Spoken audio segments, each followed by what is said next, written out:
America, America, l'embel mazzolino di fior.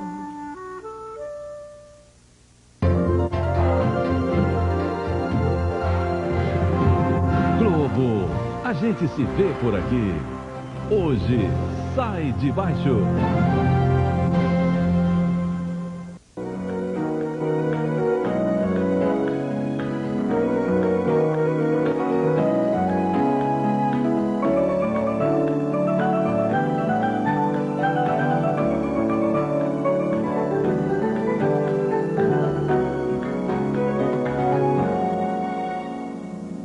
Olá, Salto para o Futuro está entrando no ar pela TV Escola. Tornar transparentes as ações da gestão pública é o que acontece quando a sociedade participa das políticas educacionais. O Programa Garantia de Renda Mínima, o Fundef, o Programa Nacional de Alimentação Escolar, os Conselhos Escolares e o PDDE, Programa Dinheiro Direto na Escola. Todos permitem o controle por parte da sociedade. E é sobre esse assunto que vamos conversar nesta série. No programa de hoje, vamos debater a importância do controle social na implementação dos programas federais. São nossos convidados Domingos Poubel, secretário federal de Controle Interno do Ministério da Fazenda, Marisa Tinsari, consultora do Fundescola, Fundo de Fortalecimento da Escola do Ministério da Educação, e Mário Volpe, oficial de projetos do Unicef. Hoje a sociedade pode acompanhar mais de perto as ações da gestão pública. O controle social garante ao cidadão avaliar objetivos, processos e resultados dos investimentos. Mas será que o brasileiro sabe que tem esses direitos? A senhora sabe quanto que a escola gasta com o seu filho? Não sei, não tenho a mínima ideia. Não, essa pergunta eu não sei, né? Não estou bem a par, assim, sabe? Sinceramente, não. Tem aquelas APM, né? Só que no momento agora a gente deixou até de pagar algumas, não sei bem ao certo. Você participa de conselho escolar? Ah, não tenho tempo. Participo. Como é a tua participação? Eu sou fiscal do conselho, para fiscalizar merenda, no que é gasto, dinheiro, em todas essas coisas. Eu não tenho muito tempo, mas quando eu tenho tudo que é possível, eu participo. No nosso país, infelizmente, a prática do controle social, a prática de chamar a comunidade a ajudar na fiscalização e no controle da execução dos gastos públicos, infelizmente não é muito difundida. O que nós estamos fazendo, portanto, é muito novo, mas tem dado resultados importantes. Chamar a comunidade a participar, ou seja, descentralizar, delegar responsabilidades, mas ao mesmo tempo montar um esquema na base de participação e de fiscalização é essencial para o êxito da política social.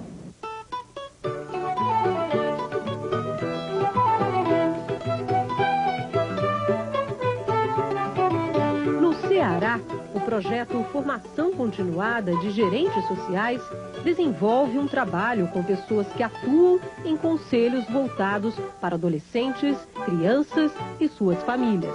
Dessa vez a gente quer, assim, repassar uma metodologia que a gente vem aprimorando de trabalho com esses conselhos, tentando construir uma agenda local, onde cada conselho reflita sobre seu papel, sobre como está desenvolvendo seu trabalho lá no seu município, de forma que eles consigam planejar em conjunto. O nosso objetivo é trabalhar uma série de conceitos, né, durante o curso de formação básica.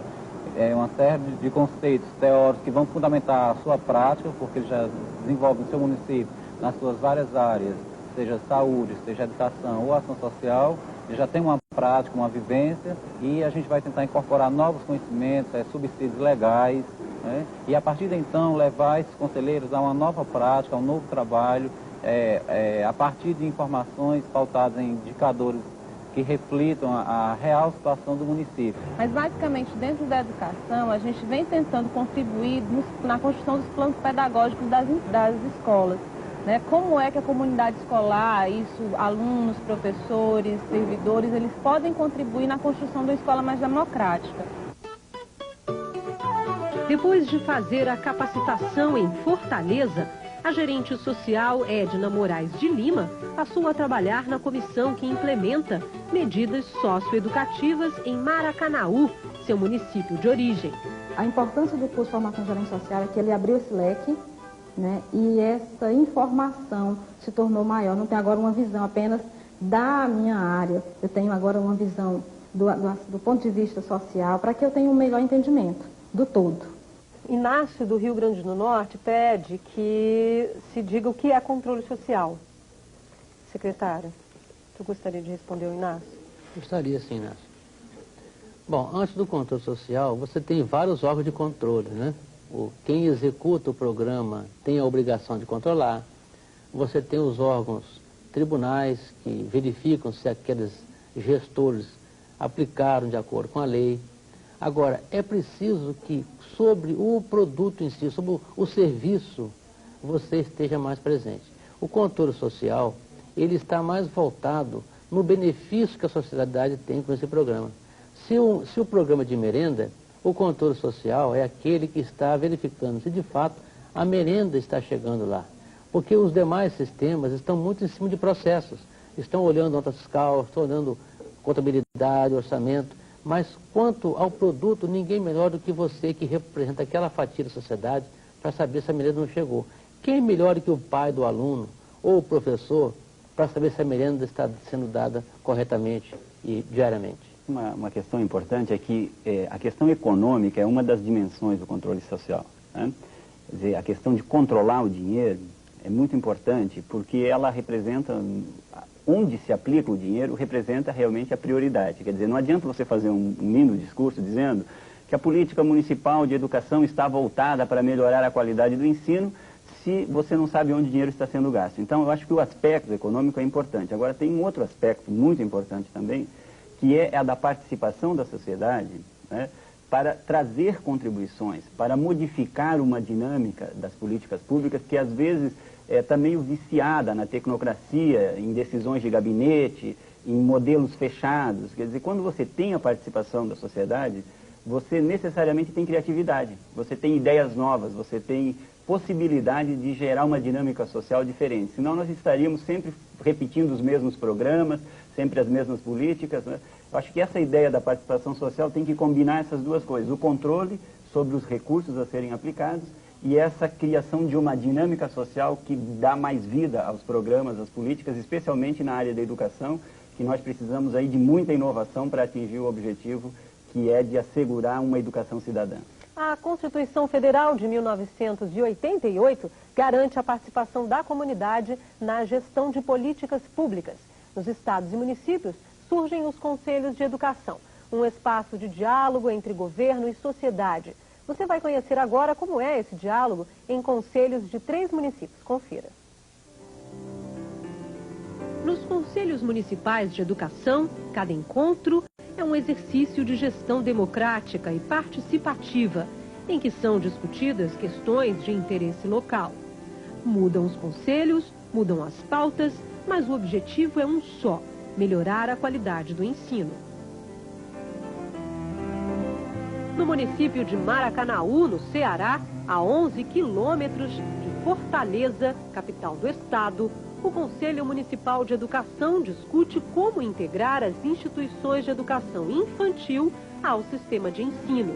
O que o Conselho, que nós aqui conselheiros, estamos propondo como normatização para a integração da educação infantil ao sistema de ensino, seja conhecido por todos, seja discutido por todos, e que as escolas, as instituições de educação infantil se preparem, né, para o seu credenciamento. Então, a gente tem tido debates, fóruns de debate com a sociedade, com a comunidade, para que a regulamentação que está se colocando, né, seja de fato possível de serem cumpridas pelas instituições. Então, o Conselho Municipal de Educação de Maracanaú está trabalhando nessas duas perspectivas, de ser um espaço de negociação política, né, das questões ligadas à educação, e de ser também um instrumento de normatização para a busca da melhoria da qualidade do ensino, né, e que as escolas se construam a partir das resoluções e dos pareceres que são emanados do Conselho Municipal de Educação.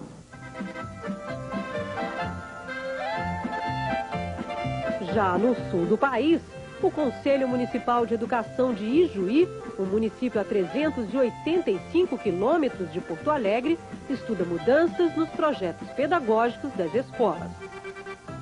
Eu acho esse momento muito importante. Agora, no que nós tivermos, a gente ainda está vendo se realmente é isso, né, esse texto, mas no momento que o texto estiver pronto, como é que vocês estão pensando, assim, a gente vai ter que pensar numa estratégia de chegar, tem que chegar até o professor. Uma outra questão que eu estou lembrando é a questão do... sempre houve ditaduras de áreas do conhecimento sobre outras, e hoje está se discutindo essa questão mais abrangente. Por exemplo, a área de artes, a arte sempre foi relegada, né? Teve menos carga horária, a matemática teve mais carga horária. Então, hoje a escola vai ter que discutir isso, e isso implica em mudança de professores, de carga horária de professores. Em Pelotas, no Rio Grande do Sul, a 256 quilômetros da capital, o Conselho Municipal de Educação quer ampliar o número de turmas nas escolas de ensino fundamental. Além disso, procura reforçar a importância da participação da comunidade no acompanhamento das ações. A comunidade, ela é sempre bem-vinda, seja qualquer tipo de representação, não é? Ou o indivíduo, né, que queira estar aqui presente. Nós estamos com a Alessandra do Espírito Santo na linha. Olá, Alessandra, pode fazer a sua pergunta. Sugestões de como trazer os pais à escola e participar da política social e econômica da escola numa democracia. Obrigada, Alessandra. Mário, vamos lá. Como trazer os pais para a escola, pais, né? Na verdade, esse não deve só ser um desafio só para melhorar a gestão da escola. Eu acho que os pais, por algum tempo, andaram afastados da escola, das escolas, quando eles perceberam que eles eram chamados para a escola para receber uma bronca do professor porque o seu filho estava faltando, não fazia os deveres. Quer dizer, quando se mudou essa relação um pouco utilitária do pai para colaborar na disciplina da escola, quando se partiu a dar uma responsabilidade, a valorizar a participação do pai para além da relação com o seu filho, se conseguiu aumentar a participação. Então, o que é importante? É que as convocatórias não sejam feitas apenas para uma tarefa específica. Olha, vamos chamar os pais para ajudar a resolver o problema da disciplina. Não.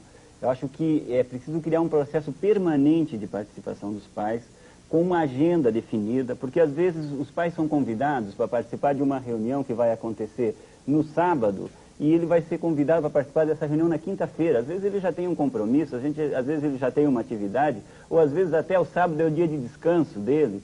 Então, é preciso conhecer, através dos alunos, a realidade dos pais, onde eles trabalham, quais são as suas rotinas, e a partir disso, estabelecer atividades que consigam conciliar um pouco de diversão, de prazer de estar na escola, e um pouco de participação no sentido de discutir a proposta pedagógica. Eu acredito que não adianta só fazer uma convocatória do tipo, os pais devem comparecer para discutir a disciplina.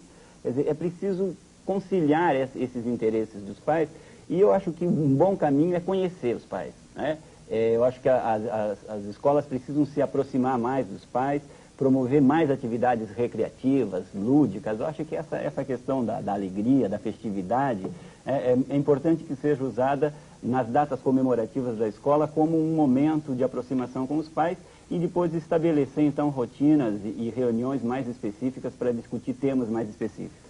Vera, do Espírito Santo, pergunta o seguinte: é permitido aos professores de qualquer instituição escolar acompanhar a compra da merenda escolar, secretário?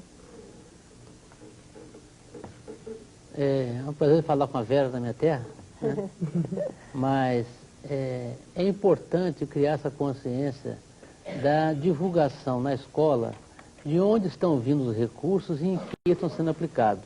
Faça um exercício na sua escola e busque saber quanto está custando sua merenda, divulgue internamente, e nesta participação do aluno e com a sua participação no conselho, buscar através do representante da sua comunidade saber que o prefeito preste contas, porque na verdade esse gasto deve estar transparente no orçamento do seu município. Então, cada município deve dar transparência no seu orçamento, numa linguagem própria do local. Hoje a legislação já foi modificada, não há mais aquela legislação única, deve-se colocar no orçamento palavras e projetos bem compatível com a comunidade local, justamente para essa transparência. A lei de responsabilidade fiscal está aí, né, secretário? A lei de responsabilidade está chamando os prefeitos a abrir os olhos para que tenha responsabilidade no gasto, e também aqueles contabilistas que você tem na comunidade, muito acostumado a fazer imposto de renda das pessoas, imposto de renda das entidades, mas não faz o imposto de renda social. É aquela receita e despesa que a sua escola está tendo e informar isso para a sociedade. Sim, nós temos agora a participação da Carmen, do Rio de Janeiro. Olá, Carmen, pode fazer a sua pergunta. Muitos diretores ainda relutam em trazer a comunidade para participar da vida da escola. Como vencer essa barreira? Obrigada. Marisa. Inclusive, ela está ratificando uma pesquisa que houve no que concerne ao programa da alimentação escolar, em que ficou evidente que a comunidade participava menos, o Conselho da Alimentação Escolar tinha uma atividade só pro forma de assinar prestações de contas, quando o diretor tomava a si toda a responsabilidade de gerir a merenda na escola. Então, isso acontece, não é, no âmbito da escola, no âmbito do município. Então, de fato, eu acho que nós precisamos fazer capacitação dos gestores. Nós falamos aqui, capacitação de todos os gestores, quer sejam eles os representantes da sociedade, quer sejam os governamentais. Eu acho que eu acredito nesse trabalho, inclusive eu conheço várias experiências que estão em curso, no sentido de exigir que o diretor já se comprometa, até quando se candidata, a realizar, se eleito, não é, um curso de gestão democrática da educação. Eu acho que é por aí. Eu gostaria de radicalizar um pouquinho. Vamos supor que, em última instância, porque essa é uma pergunta recorrente aqui no Salto.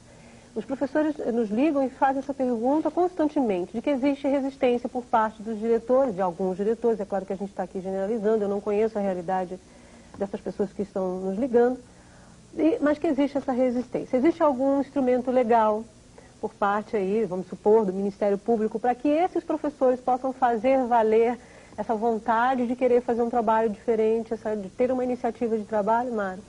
Não, na verdade é o seguinte, eu acho que o melhor instrumento é a pressão da comunidade. Obviamente que o Conselho Municipal dos Direitos da Criança e do Adolescente, o Conselho Municipal de Educação, esses conselhos todos, eles têm um papel assegurado formalmente pela legislação. Então, eles precisam ser instalados, eles precisam ser criados e a comunidade tem que se organizar e ir atrás desse seu direito. Agora, eu acho que a grande briga não é no campo jurídico, não é, porque o diretor, ele pode criar aquilo que a Marisa já falou, um conselho pro forma, e isso não vai ajudar em nada a escola. O importante é essa atividade política mesmo, no bom sentido, de organizar a escola, organizar a comunidade e gerar uma pressão pela participação. Porque muitas vezes também essas posições mais autoritárias dos diretores são sustentadas, às vezes, pela apatia da população, por um certo descompromisso dos professores, às vezes por até uma sobrecarga de atividades que os professores têm, até por uma falta de tempo para fazer reuniões e tal. Mas eu acho que se tem uma coisa que a gente às vezes está cansado de participar, que é a reunião, né? São reuniões e mais reuniões, mas eu acho que a democracia, ela precisa das reuniões. Infelizmente, a gente não descobriu ainda uma forma mais eficiente de organizar as pessoas, a não ser reunindo, conversando, trocando ideias. Eu acho que nesse caminho de gerar uma pressão política por sobre a escola, da comunidade e por parte dos professores e dos alunos, eu acho que se consegue demover muitas resistências, muitas barreiras. O primeiro programa da série Controle Social fica por aqui. Eu agradeço as presenças do Domingos Poubel, secretário federal de Controle Interno do Ministério da Fazenda, da Marisa Tim Sari, consultora do Fundescola, Fundo de Fortalecimento da Escola, do Ministério da Educação, e do Mário Volpe, oficial de projetos do Unicef. Tchau.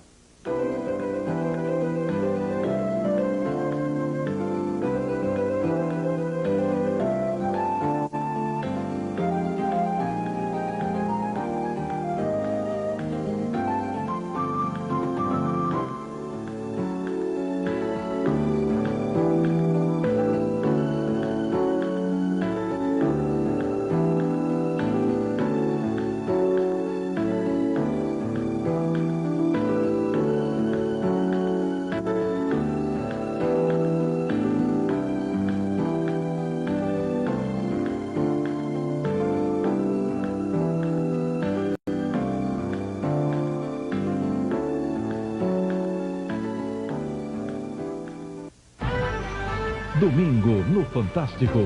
A comida do brasileiro tem muita gordura e colesterol?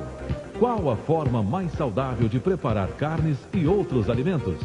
Você vai ver o teste do Inmetro sobre a qualidade das refeições e ficar sabendo como se faz para viver bem sem ter que abrir mão do prazer de um bom prato. Em Me Leva Brasil, Maurício Kubrusli mostra uma curiosa casa toda reciclada. Telhado, paredes, móveis. O dono reaproveitou tudo do lixo. Domingo, no Fantástico.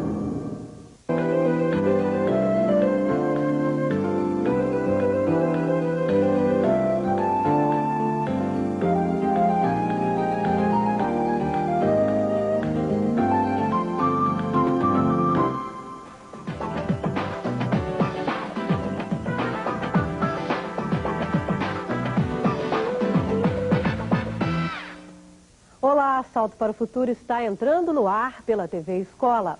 Hoje começa a série Crescendo de Bem com a Vida, ano 2000. Vamos falar sobre o papel da escola na prevenção das doenças sexualmente transmissíveis e da AIDS e ainda sobre a prevenção ao uso de drogas entre crianças e pré-adolescentes. São 3 faixas etárias distintas, de 4 a 6 anos, de 7 a 9 e de 10 a 12, em pleno desenvolvimento físico e emocional. Como lidar com essas questões? Perguntas que muitas vezes nem nós mesmos sabemos responder.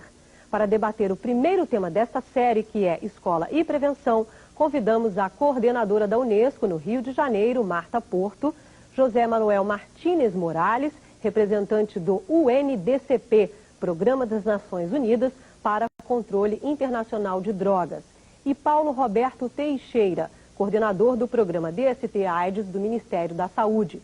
A partir da 5ª série do ensino fundamental, a orientação sexual pode ter um espaço específico, como, por exemplo, 1 hora aula semanal. É o que dizem os parâmetros curriculares nacionais. Mas o trabalho de prevenção deve fazer parte do dia a dia da escola, desde a educação infantil. A escola é espaço privilegiado para que as crianças possam se construir como pessoas iguais, mas ao mesmo tempo diferentes. É uma escola que deve educar para a cidadania. É com base neste e em outros princípios que os parâmetros curriculares nacionais para o ensino fundamental apresentam a orientação sexual como um dos temas transversais às áreas de conhecimento. Quando os alunos têm condições de expressar as suas dúvidas de maneira mais clara, a orientação sexual pode vir a ocupar um espaço próprio, através de trabalhos e projetos específicos da área. Mas até lá, como lidar com a curiosidade das crianças? Por que meu pênis fica duro quando estou perto de uma garota que gosta? O que é esperma? Por que as meninas menstruam e os meninos não? Por que tem homens e mulheres que não podem ter filhos? Responder a estas perguntas permite que o aluno possa começar a compreender questões que interferem na vida privada e coletiva, para que possa agir e intervir de forma responsável no seu cotidiano. Neste momento, o professor tem um papel muito importante. Ele é o articulador do tema sexualidade com as diversas áreas do conhecimento. Flexibilidade, disponibilidade e abertura são suficientes? Eu acredito num trabalho sistemático, não acredito num trabalho pontual. Um trabalho pontual não muda atitudes e comportamentos. Eu acredito num trabalho onde o aluno possa colocar suas emoções, seus preconceitos, seus medos. Eu acredito num trabalho que mude comportamentos. As práticas educativas desenvolvidas na escola representam um excelente caminho para o aprendizado das questões relacionadas à sexualidade. A escola é, portanto, um espaço especial para os projetos voltados para a orientação sexual. Eu gostaria de começar o debate com a Marta. Vamos pensar que a gente esteja trabalhando uma área do conhecimento como as ciências, por exemplo. Como é que esse trabalho de orientação sexual pode atravessar essa área do conhecimento? Bom, em primeiro lugar, eu queria dizer que a questão da prevenção, ela está ligada a uma consciência de que a educação tem que ser integradora, né? Então, como foi colocado pelos vídeos, não é possível você pensar a prevenção apenas numa disciplina. Ela tem que atravessar, tem que ser uma preocupação que atravessa né, a todo o processo educacional. Então, assim, a questão das ciências, né, que você me perguntou, eu acho que o mais interessante, assim, com crianças pequenas, é você trabalhar sempre com a descoberta do corpo.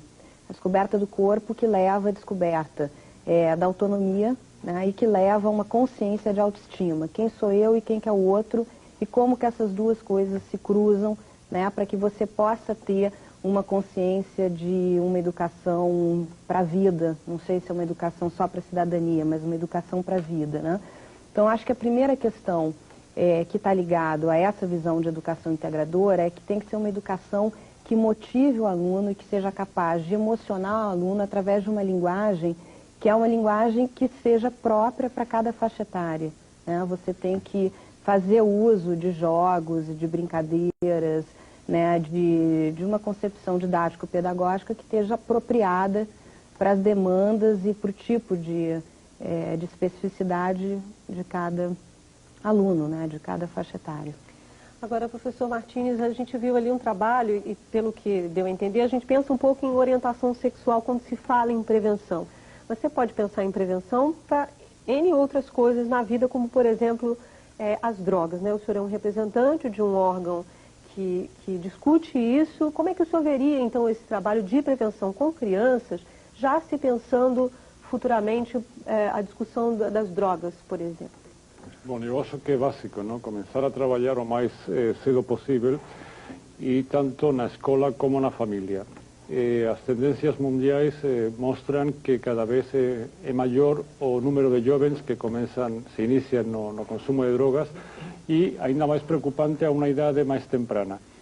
Então, o papel que tem, o rol que tem a desempenhar a escola como extensão da família é fundamental. E mesmo dentro da comunidade internacional, quando está se falando de responsabilidade compartilhada entre países produtores, países consumidores, esse discurso no macro podemos trazer também no micro, no que é nosso âmbito familiar, nossa comunidade, para todos nós nos envolver no trabalho preventivo, estimulando com certeza a discussão, dando informações verazes. Não adianta absolutamente nada falar dos efeitos negativos só das drogas, porque muitas vezes esses efeitos são exagerados, e a criança é inteligente, e a criança conhece outras pessoas, outros coleguinhas que talvez tenham alguma experiência com as drogas, e se se sentem enganados, se sentem que estamos mentindo para eles com a melhor intenção, talvez, não? O melhor propósito. Percebe, né, professor, quando ela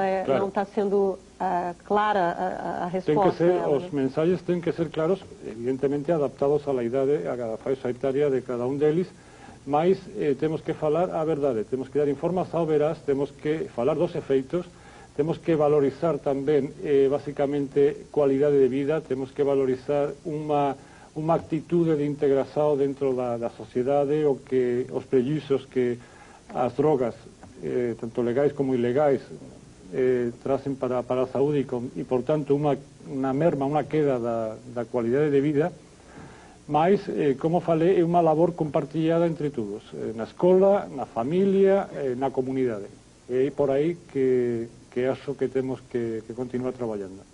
Paulo Roberto, pelo que eles estão falando, então, seria se pensar, em primeiro lugar, quando se está trabalhando com crianças nessas faixas etárias, as palavras-chave de um começo de um trabalho seria autocuidado, autoestima, seria por aí, você vê dessa maneira?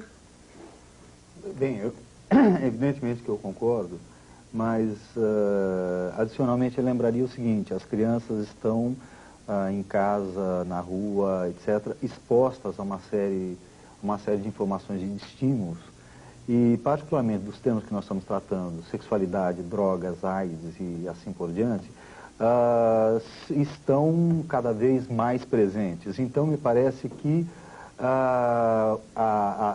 o simples fato de se dispor a responder adequadamente às inquietações e às curiosidades das crianças que são apresentadas no dia a dia, particularmente da escola, já é um caminho, já é um ponto de partida para a discussão, como está se chamando, transversal do tema, com vistas à prevenção de DSTs, HIV e drogas. Agora, o que o professor precisa levar em consideração, ele precisa levar em conta na hora de propor atividades para as crianças dessas faixas etárias, Marta? Eu volto a tocar no ponto inicial, né? Eu acho que o assunto prevenção, e principalmente quando ele está ligado à questão da sexualidade e a drogas, né? Eu reitero também a fala aqui do coordenador do NDCP, é fundamental que tenha um trabalho integrado com a família, né? Porque eu acho que a família também ela é a geradora de preconceitos, né? E ela também é um instrumento que potencializa esse trabalho de educação preventiva, né? Agora, acho que a prevenção, ela parte também, quer dizer, a prevenção que tem um resultado positivo, ela parte de uma visão de que a educação, ela tem que considerar o aluno inserido num determinado momento, numa determinada cultura, né? E que essas culturas são diferentes, né? E por isso eu acho que a questão que especifica gênero, né? A questão da mulher, que muitas vezes é vítima, né? De gravidez indesejada, por exemplo, né? Eu acho que esses são assuntos que têm que ser tocados, né? Isso tudo envolve uma visão de educação sexual que não parte só da prevenção às doenças sexualmente transmissíveis ou ao uso abusivo de drogas, né? Mas parte de uma orientação de como que o sujeito, desde pequeno, tem que perceber o outro como uma pessoa diferente dele, né? Como que ele tem que compartilhar essa diferença de uma forma solidária, né? Que eu acho que isso é fundamental. Quem que ele é, como que ele responde a essa quantidade de estímulos que existem no cotidiano, e às vezes, muitas vezes, são estímulos conflitivos, né? E, quer dizer, eu acho que esse preparo para a vida, ele acaba resultando, quando você chega na 5ª série, que você tem uma disciplina que orienta, né, a questão da sexualidade de uma forma mais específica, ele passa a ter um resultado muito mais efetivo. Algumas vezes o trabalho desenvolvido na escola sobre sexualidade pode se chocar com o que o aluno vivencia fora dela, principalmente em casa.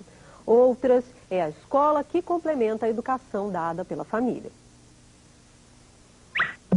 Ai, agora temos que preparar tudo. Eu ainda não me acostumei com a ideia de começar tudo de novo.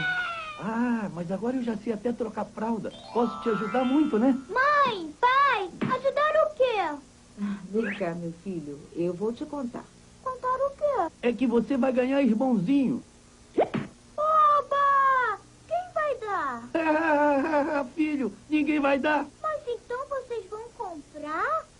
Onde? Quando? Ninguém vai comprar nada. Por enquanto, ele está morando dentro da barriga de mamãe. Como é que ele foi morar aí dentro? O que ele está fazendo lá? Tem que ver na sua barriga, mãe?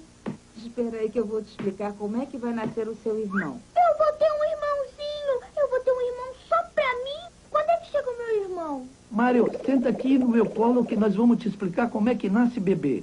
Olha aqui no livro que sua mãe pegou. Puxa, que bonito. Não é? Pois então, para nascer um bebê, é preciso que um homem e uma mulher tenham uma relação sexual e queiram muito ter esse bebê.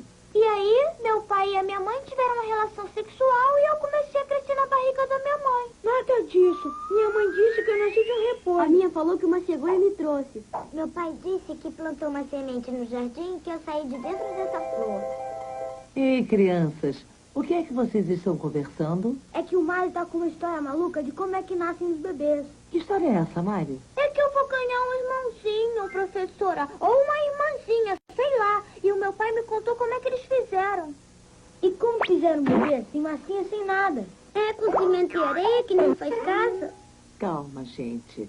O Mário tem razão. Deixa eu explicar esse assunto direitinho.